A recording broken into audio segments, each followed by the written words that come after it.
Most men are taught that communication is the key to a happy marriage. But what if I told you that for David, talking was the very thing that was driving his wife away? He thought he was explaining his love, but he was actually narrating the end of his marriage. Meet David and Sarah. They've been married for 12 years. They have a beautiful home in the suburbs, 2 kids who excel in soccer, and a golden retriever that greets them at the door. On paper, they are the success story. But inside the house, the air is heavy. David is a fixer. When he senses tension, he talks. He analyzes. He explains. He spent hours trying to communicate his way out of every argument. He believed that if he could just find the right words, if he could just make Sarah understand his logic, the intimacy would return. Sarah, on the other hand, had become a ghost in her own home. She was once vibrant, the kind of woman whose laughter could fill a room. Now, she was efficient. She was polite. But her eyes were always somewhere else. David felt like he was living with a stranger. He'd try to bridge the gap. He'd sit her down and say, "Sarah, we need to talk about our connection. I feel like we're drifting. Let's look at our schedules, let's talk about our needs." And Sarah would just nod. She'd say, "You're right, David. I'll try harder." But nothing changed. In fact, the more David talked, the colder the room became. He was exhausted. He felt like he was doing all the emotional heavy lifting while she was checking out. He didn't realize that his communication felt like a lecture, and his logic felt like a cage. One Tuesday evening, David came home with a plan. He had listened to a podcast on active listening. He was ready to have the deepest talk of their lives. He walked into the kitchen, but the house was silent. The kids were at a sleepover. The dog was quiet. And Sarah?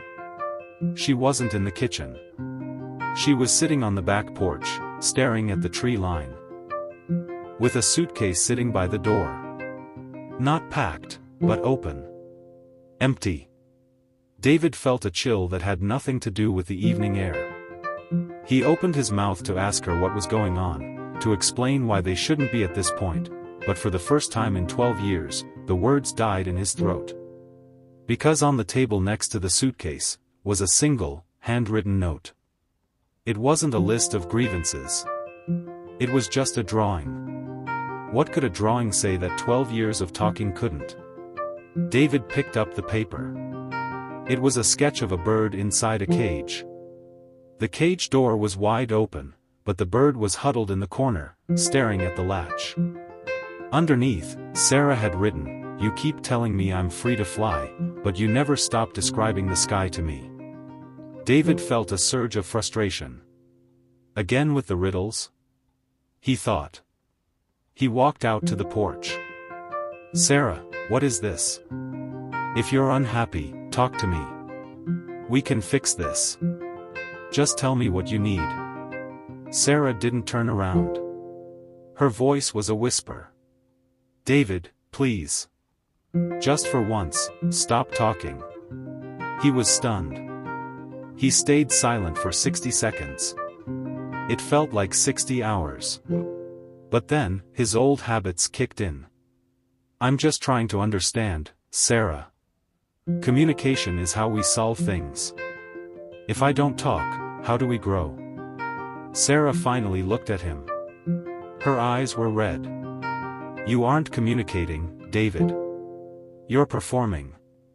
You use words to manage my emotions so you don't have to feel them." What happened next changed everything. Sarah got up, walked past him, and closed the suitcase. She didn't leave. She went to the guest room and locked the door. For the next 3 days, Sarah didn't say a word to him. Not one. David was spiraling. He sent long texts. He left voicemails. He wrote letters. He was trying to resolve the silence with a flood of vocabulary. But the more he reached out with words, the more he felt her slipping away. He realized he didn't know how to exist in a relationship without a script. He was terrified of the silence because in the silence, he had to actually look at himself. He started watching her. Not with the intent to reply, but just watching. He saw how she flinched when he moved too fast. He saw how she sighed when she looked at the pile of laundry he always promised to discuss, but never actually did. He realized that for years, he had been using talk as a substitute for presence. Friday night. The tension was at a breaking point. David found Sarah in the garden. She was struggling with a heavy bag of mulch, her face flushed with heat and frustration. Old David would have walked over and said, "Honey, you should have asked me. We need to talk about how we divide the chores so you don't feel overwhelmed." But something in David snapped. He saw the bird in the cage. He saw the sky he had been describing for a decade. He didn't say a word. He walked over, took the bag from her hands, and finished the entire garden bed. He worked until his shirt was soaked in sweat. He worked until his hands were stained with dirt. Sarah stood by the rose bushes, watching him. She was waiting for the lecture. She was waiting for him to say, "See? I'm helping. Let's talk about why you didn't ask for help." But David finished, put the tools away, and walked to the garden hose to wash his hands. He didn't look for a "thank you." He didn't look for a conversation. He turned to her, and for the first time, he didn't try to explain his love. He just reached out, took her hand, and pulled her close. He looked into her eyes, and he stayed there. Silent. For 5 minutes. He felt her body vibrating with tension. He felt her breath hitch. And then, the collapse. Sarah burst into tears. Not the polite, quiet tears of a ghost. These were heavy, gut-wrenching sobs. She buried her face in his chest, her hands clutching his dirty shirt. She wasn't crying because of the garden. She was crying because for the first time in a decade, she was being witnessed, not analyzed. That night, there was no big talk.